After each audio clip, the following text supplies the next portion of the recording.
Hello everyone, welcome back to the Dainty Seamstress. Thank you for joining me for another video. So today I'm going to be making Jett some outfits from this book that was gifted to me by Jamie from Let's Talk About It with Jamie. She's here on YouTube and Instagram. I'll have her information linked in the description. You can go over and say hello to her, subscribe. She has an amazing channel. And she's really kind and really fun, so you're sure to enjoy her videos and also view her photography. She is a photographer. She does a lot of beautiful photography for her dolls, and she travels. She's just really cool. And everyone in the Sisterhood of the Traveling Blythe doll is sharing Jett. Here she is. I had her nightgown on her, but I took it off so I could kind of figure out how I wanted to do this or what I wanted to make for her. And so, as you can see on the front of the book, there's 8 different outfits. And today I'm going to be making her this dress using the materials that I have here. And I just wanted to show you guys the book again. It's a great book for a beginner, I would say. Here are the outfits on the different doll bodies. You have a chart here that shows the body measurements, and it tells you whether or not each body can fit into the outfit.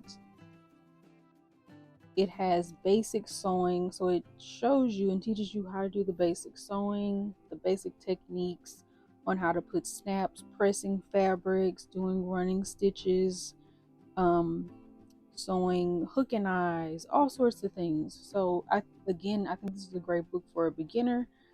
And it also teaches you about pattern, the basic knowledge of fabric, like the direction, like the bias, cross grain, and such.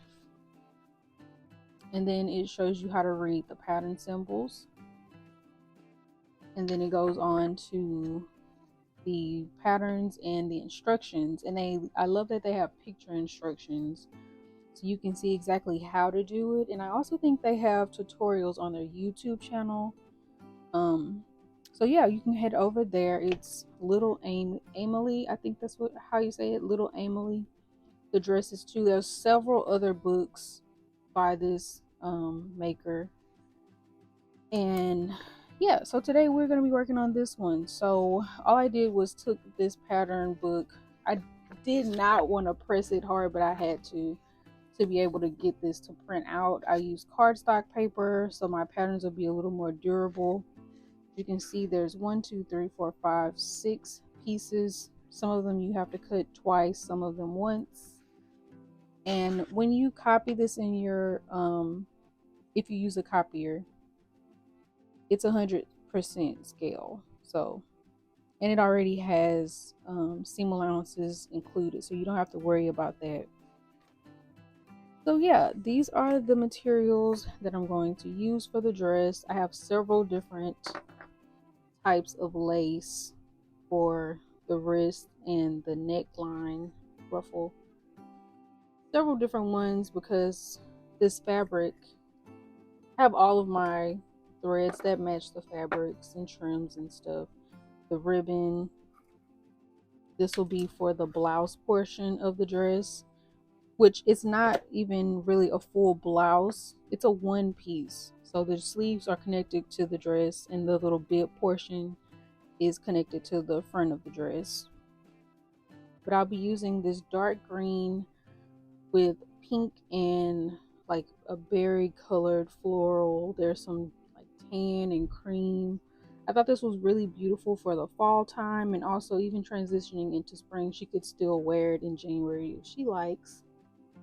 And so all of the colors are matching pretty good, I thought. So that's that, and it's 100% cotton, and it has a like this on the inside, so it's not going to stain her or anything. I want to make sure that I'm using as bright colors as I can to reduce that. And so now I'm just going to cut out all of this and I'll be right back. Okay, so I wanted to show you where it says tool on page 10.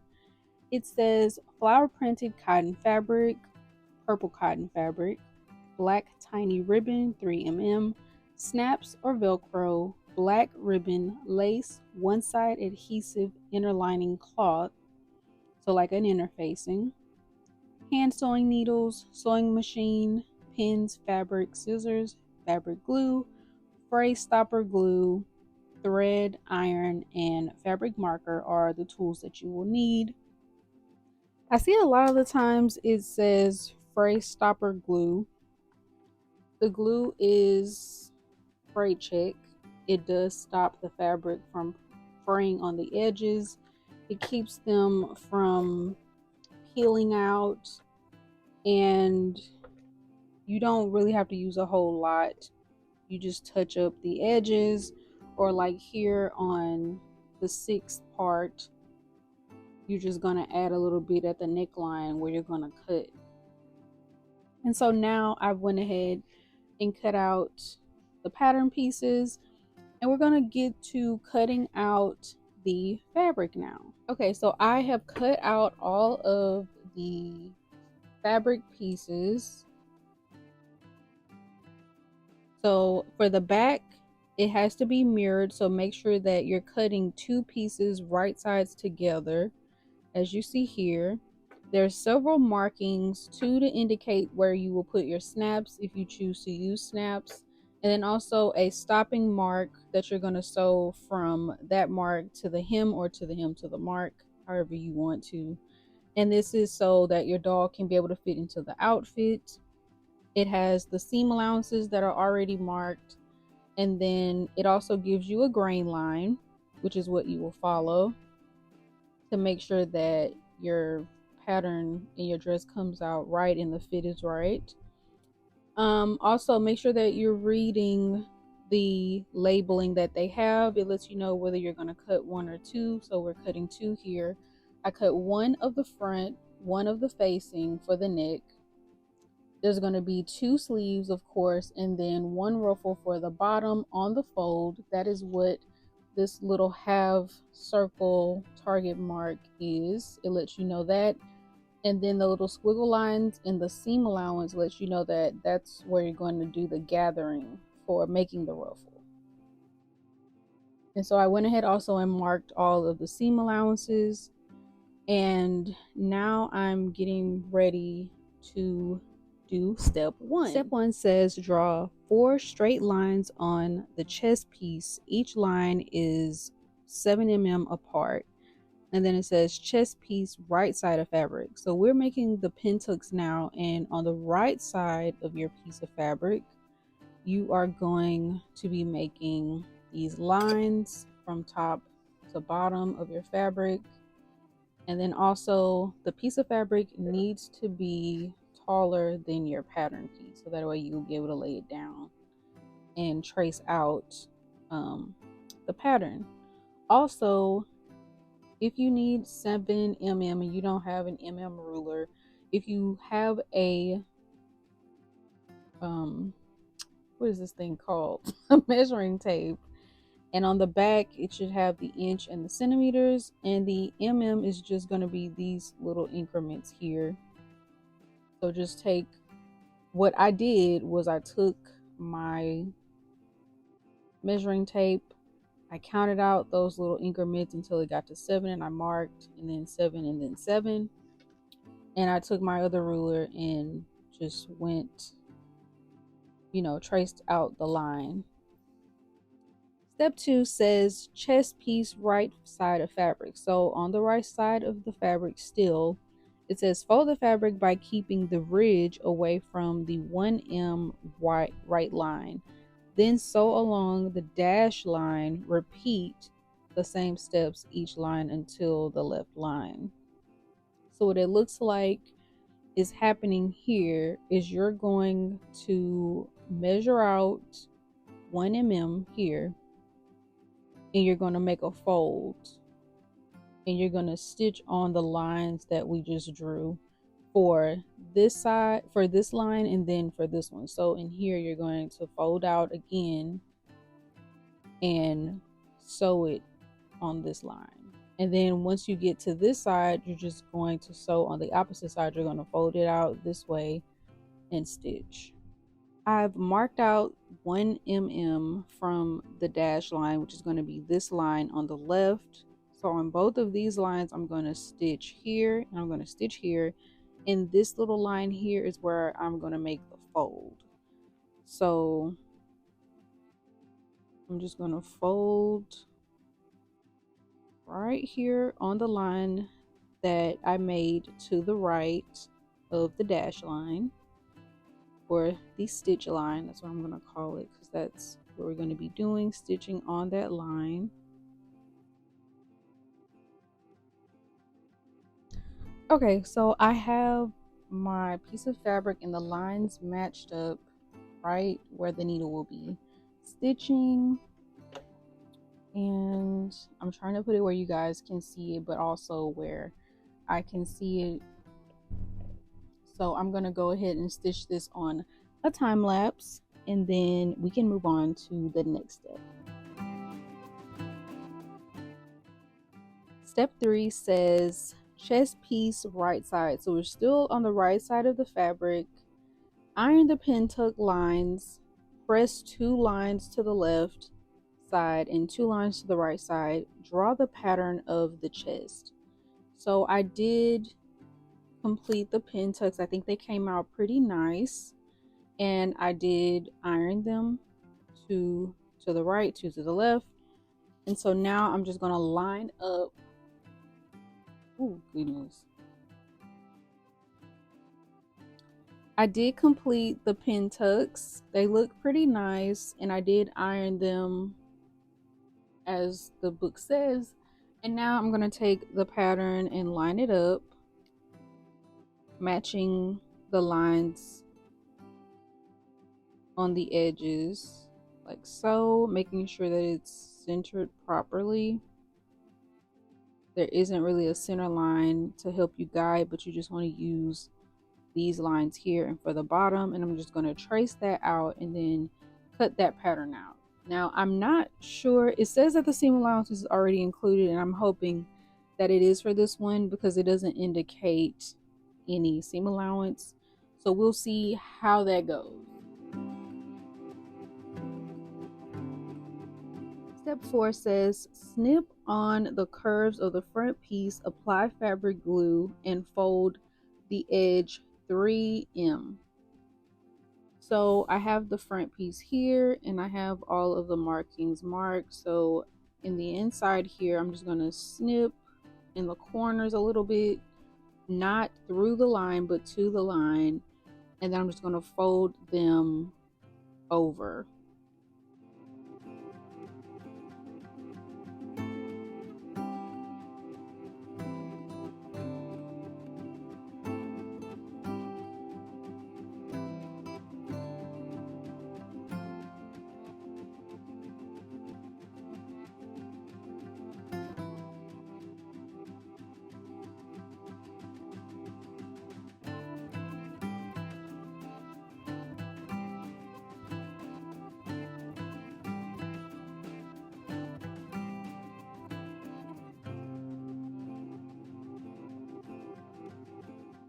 So this is what it looks like folded in. This is so cute. I really love this fabric. Let's move on to step 5. Step 5 says pin the front piece to the chest piece and sew along the dash line. So what we're doing now is taking the chest piece, and we have the shoulders and everything marked out already.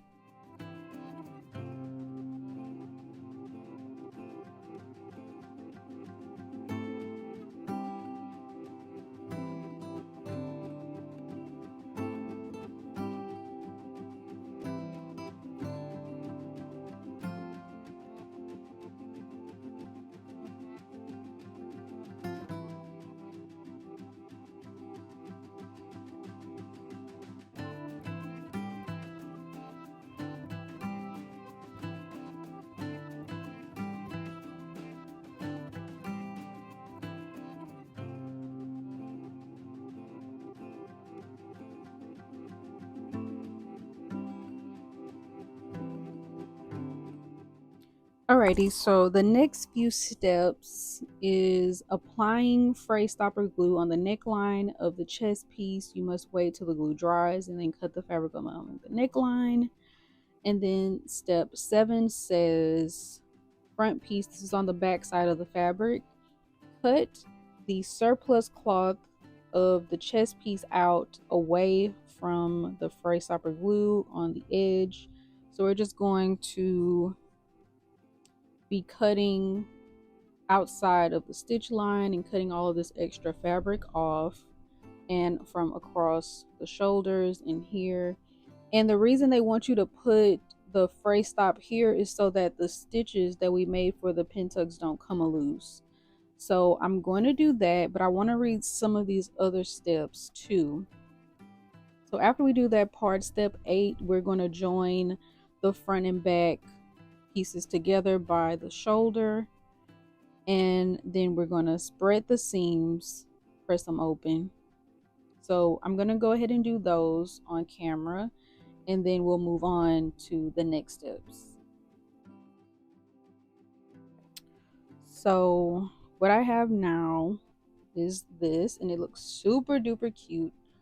I'm going to take my fray check, and I'm just going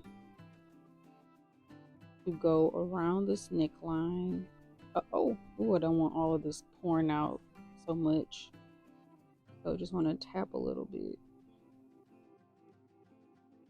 on the neckline and on a little bit on the shoulder. And then I'm going to let that dry and then come back.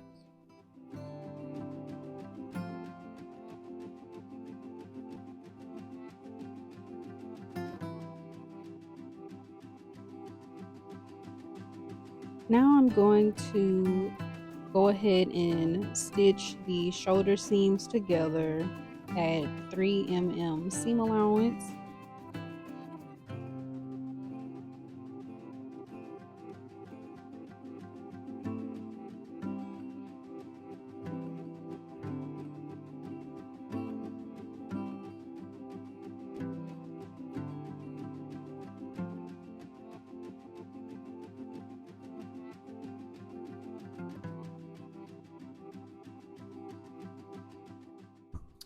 Alrighty, you guys, so I have done several steps. I put the facing in, so you see I've sewn it into the neckline, and I've flipped it inside of the dress, and so now it's like this for right now. And this is the adhesive side up, so when I press it, it's gonna stick to this neckline. So I'm gonna go ahead and do that step on camera.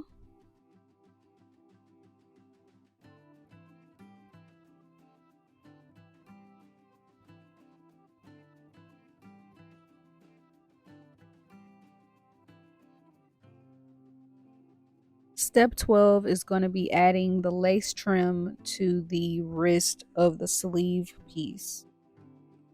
Here I have both of my sleeve pieces marked. The little dots are letting me know where I'm going to be gathering at the cap of the sleeve at the very edge. I made a mistake and made some dots on the inside, but you're definitely going to gather on the top edge and then on the inside of the pattern and not at the wrist edge.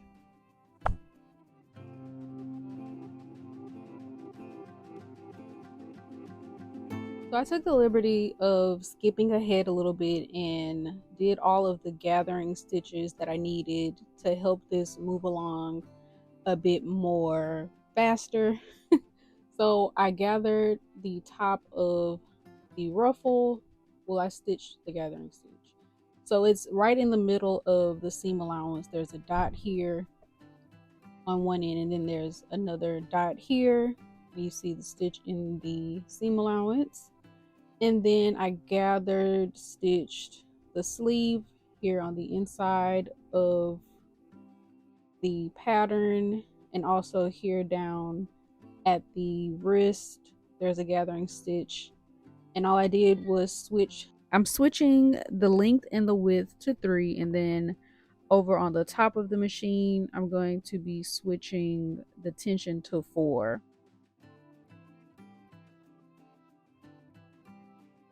I'm also going to gather the lace trim for the neckline. Here is Jett in the finished look. She has the lace bow on her hair and the dress is complete. I used some seed beads for the buttons. I thought it would look a little bit cuter, and they do have a really nice shine. And the dress just came out really adorable. I love the color on her. I put some like beige kind of champagne color earrings on her because there's some beige in there. And I kind of want to put all the colors together. I think she looks so cute. But I hope that you guys enjoyed seeing me make this dress and seeing Jett inside of the dress. This is what it looks like on the back. It has 2 snaps. You can't see them because it is closed. But everything fits her really good. My camera on my, well, not my camera, my iPad battery was low, so I did not get to finish filming all of the steps. I apologize for that, and I'm sure I'll be making some more of these little dresses, and maybe I'll get to record all of the steps for you guys. Let me know if that is something that you're interested in. So Jett will be leaving either tomorrow or Saturday. And I just want to say I had a lot of fun with her. I did have other plans, but some things got turned upside down and we didn't get to do that. But I did enjoy playing with her and having her in the Blythe doll condo. All of my dolls enjoyed having her as a guest. She was really sweet and very kind and just all around just a great guest. So that is going to be all for this video. I will try to record Jett getting ready to leave, so you'll be seeing that this weekend. You can comment, like, share, and subscribe, and I will see you all in the very next video. Have a wonderful rest of your evening, and God bless.